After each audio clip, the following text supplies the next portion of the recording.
How to delete Reddit account on mobile. Hey everybody, welcome back to the channel. In today's video I'm going to guide you on how you can delete the Reddit account on mobile, so make sure to watch the video till the end.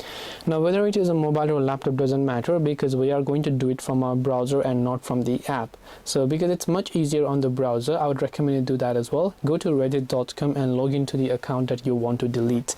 Then after you do that, tap on your Reddit profile icon located at the top right hand side. Then you simply need to go to the option that says settings over here. Then once you go to the settings option, you will actually see this type of interface over here, right?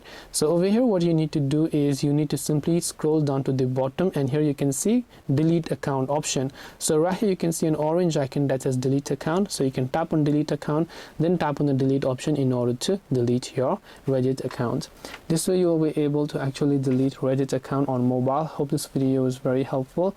If you have got any more questions, queries or doubts, feel free to also leave them down below. Thank you for watching and see you in the next video.